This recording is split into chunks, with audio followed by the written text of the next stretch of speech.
नमस्कार. मी ॲडव्होकेट किशोर पाटील. जाणून घेऊया कायदा या आपल्या युट्यूब चॅनलवरील पुढील व्हिडिओमध्ये आपले स्वागत आहे. मित्रांनो, आजच्या व्हिडिओमध्ये आपण जर तुम्हाला तहसीलदार यांच्याकडे रस्ता मागणीसाठी अर्ज करायचा असेल किंवा तुमचा जर रस्ता हा बंद केला असेल त्यासाठी अर्ज करायचा असेल किंवा तुम्हाला जर रस्ताच नसेल तर अशा परिस्थितीत अर्ज करायचा असेल तर या संदर्भात माननीय मुंबई उच्च न्यायालय यांनी 2024 रोजी एक ऐतिहासिक निकाल दिला, ज्यामध्ये न्यायालयाने असे सांगितलं की एखाद्या व्यक्तीने जर चुकीच्या कलमाखाली चुकीच्या कायद्याखाली जर अर्ज केला तर त्याला जवळपास 10 ते 12 वर्ष हे न्यायालयामध्ये हिंडावं लागतं.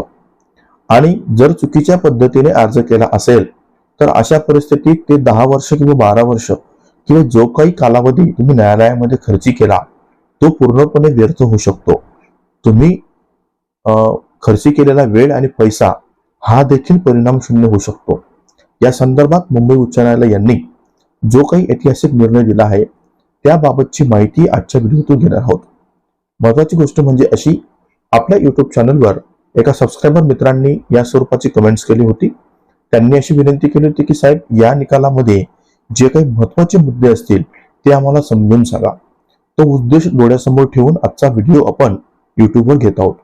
मित्रांनो, व्हिडिओला सुरुवात करण्या अगोदर तुम्ही जर आजपर्यंत आपलं चॅनल सबस्क्राईब केलं नसेल किंवा तुम्ही जर आज पहिल्यांदा आपल्या चॅनलला भेट दिली असाल तर ते चॅनल आज रोजी लगेच सबस्क्राईब करा, जेणेकरून मी देत असलेली कोणतीही नवनवीन अपडेट ही तुम्हाला वेळोवेळी मिळत राहील.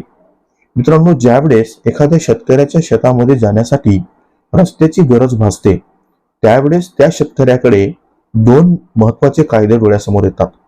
पहिला कायदा म्हणजे महाराष्ट्र जमीन महसूल संहिता आणि दुसरा कायदा म्हणजे मामलेदार ऍक्ट 1905. या 2 कायद्यानुसार शेतकऱ्याला अर्ज कधी करायचा, कोणत्या परिस्थितीत करता यायला पाहिजे याबाबतचं मार्गदर्शन आजच्या व्हिडिओतून घेत आहोत. मित्रांनो, जर तुमच्या शेतामध्ये रस्ता जर अडवला असेल तर अशा परिस्थितीत तुम्ही कोणत्या कायद्याखाली जायला हवं आणि कशा प्रकारचं ड्राफ्टिंग किंवा फीडिंग तुमचं असायला हवं. आणि दुसरी महत्वाची गोष्ट म्हणजे अशी की ज्यावेळेस तुम्हाला रस्ता हा अवेलेबलच नसेल तर अशा परिस्थितीमध्ये तुम्ही कोणत्या कायद्याखाली जायला हवं आणि त्या स्वरूपाचं फीडिंग आणि ड्राफ्टिंग हे कसं असायला हवं याबाबतची माहिती व्हिडिओमध्ये घेत आहोत. या प्रकरणाची पार्श्वभूमी जाणून घेत असताना मुंबई उच्च न्यायालय यांनी 2024 मध्ये जो काही ऐतिहासिक निर्णय दिला त्याची पार्श्वभूमी जर तुमच्या लक्षात आली तर तुम्हाला आता मी जे काही 2 प्रश्न उपस्थित केले त्याचे उत्तर आपसूक मिळतील. मित्रांनो, प्रकरण असं होतं की कुटुंबातली वाटणी झाल्यानंतर पुतण्याच्या हिश्श्याला जे काही शेत आलेलं होतं त्या शेतामध्ये इतर काकांनी रस्ता मागणी सुरू केली, परंतु पुतण्याने सांगितलं की तुम्हाला रस्ता हा अवेलेबल आहे, तुम्ही त्या रस्त्याने जाऊ शकता. परंतु काकांनी त्या पुतण्याचं काही ऐकलं नाही आणि अर्ज दाखल केला. अर्ज दाखल केल्यानंतर तहसीलदार यांनी स्थळ पंचनामा वगैरे करून त्यामध्ये तो निकाल हा काकांच्या बाजूने दिला. सदरचा अर्ज हा 143 खाली केला होता. म्हणजे महाराष्ट्र जमीन महसूल संहिता 1966 कलम 143 खाली हा अर्ज सादर केला होता. तो निकाल, पहिला निकाल हा काकांच्या बाजूने आला.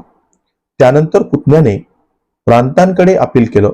प्रांतांकडे देखील पुतण्याला अपयश आलं. त्यानंतर पुतण्याने जिल्हाधिकारी यांच्याकडे अर्ज केला, तिथे देखील त्याला अपयश आलं.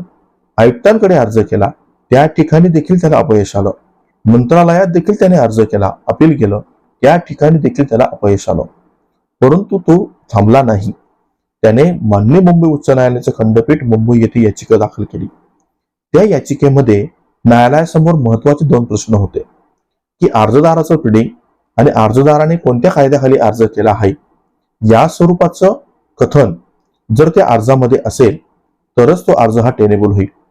आता मित्रांनो, न्यायालयाने असं सांगितलं की जो काही अर्ज केला होता काकांनी तर तो अर्ज हा 1966च्या कायदा म्हणजे महाराष्ट्र जमीन महसूल संहिता कलम 143 अंतर्गत तो अर्ज केला होता.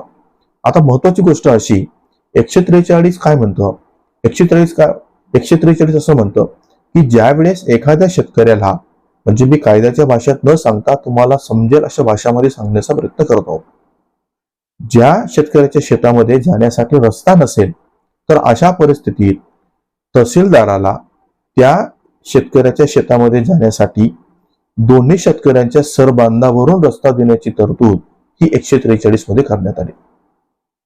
दुसरी महत्वाची गोष्ट अशी सांगितली, जे प्रस्तावित प्रकरण होतं त्या प्रकरणामध्ये मात्र तहसीलदार यांनी जो काही रस्ता काकांना दिला होता तो सामनेवाला म्हणजे जो अपेलंट होता, याचिकाकर्ता होता, त्याच्या शेताच्या मधून दिला होता.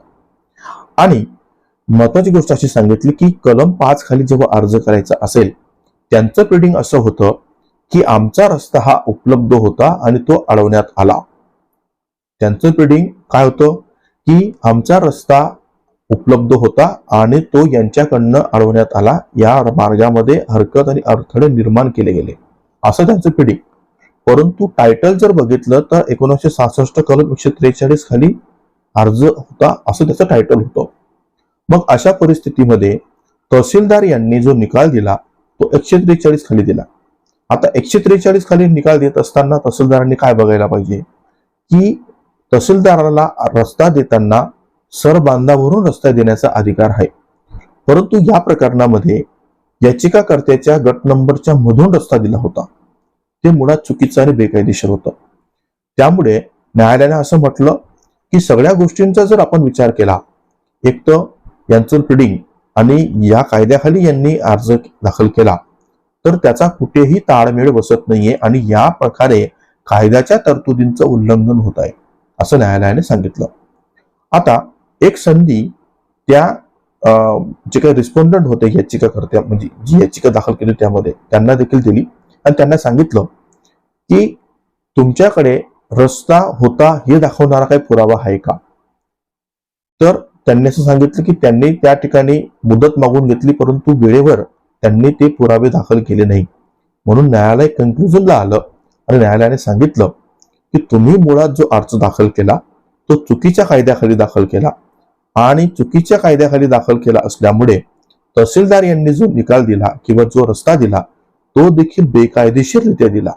कारण तहसीलदार यांना 143 खाली रस्ता देण्याचा अधिकार हा फक्त बांधावरून रस्ता देण्याचा अधिकार आहे, परंतु तहसीलदार, प्रांत, जिल्हाधिकारी, आयुक्त आणि मंत्रालय या सगळ्यांनी देखील मोठी कायदेशीर चूक केली आणि ती म्हणजे की तहसीलदाराचा निकाल हा कायम ठेवला. तर अशा पद्धतीने न्यायालयाने सांगितलं की जो अर्ज हा त्या प्रकरणाला मित्रांनो 10 वर्ष झाली होती भांडत, परंतु त्या काकांना तो रस्ता किंवा तो अर्ज हा चुकीच्या पद्धतीने दाखल केला, चुकीच्या कायद्याखाली दाखल केला, म्हणून त्यांना कोणत्याही स्वरूपाचं यश या ठिकाणी आलं नाही. आणि याचिकाकर्ता म्हणजे जो काही पुतण्या होता त्याच्या बाजूने तो निकाल आला आणि तहसीलदार, प्रांत, जिल्हाधिकारी, आयुक्त आणि मंत्रालय यांनी जे काही दिलेले निकाल होते ते रद्दबातल ठरवले. आणि महत्वाचं म्हणजे जो काही मूळ अर्ज तहसीलदार यांच्याकडे दाखल केला होता तो देखील रद्द केला. तुमच्या बाबतीत जर अशी परिस्थिती असेल तर तुम्ही वकिलांकडे सांगत असताना परिस्थिती सांगितल्यानुसार वकील ड्राफ्टिंग करतात, परंतु काही लोक हे चुकीच्या मार्गदर्शनाखाली ड्राफ्टिंग जर केलं असेल तर त्याचा भुर्दंड मात्र तुम्हाला भोगावा लागेल. मित्रांनो, आपल्या सबस्क्रायबर मित्रांनी जे काही कमेंट्स केली होती त्या कमेंटच्या आधारे त्यांना मान देऊन त्यांचा रिस्पेक्ट ठेवून आपण हा व्हिडिओ बनवला. मला असं अपेक्षा आहे की त्यांना या व्हिडिओतील माहिती ही संपूर्णरित्या समजली असेल आणि तुम्हाला देखील या व्हिडिओतली मी काही जी दिलेली माहिती आणि कायदा समजून सांगितला तो देखील समजला असेल अशी आशा बाळगतो आणि थांबतो. मित्रांनो, आजचा व्हिडिओ हा कसा वाटला ते जरूर कळवा. तुम्हाला जर हा व्हिडिओ आवडला असेल तर याला जास्तीत जास्त लोकांपर्यंत शेअर करा, जेणेकरून मी माझ्या युट्यूब चॅनलवर कायद्या संदर्भात जे काही नवनवीन अपडेट व्हिडिओच्या माध्यमातून देत असतो हे तुम्हाला वेळोवेळी मिळत राहील.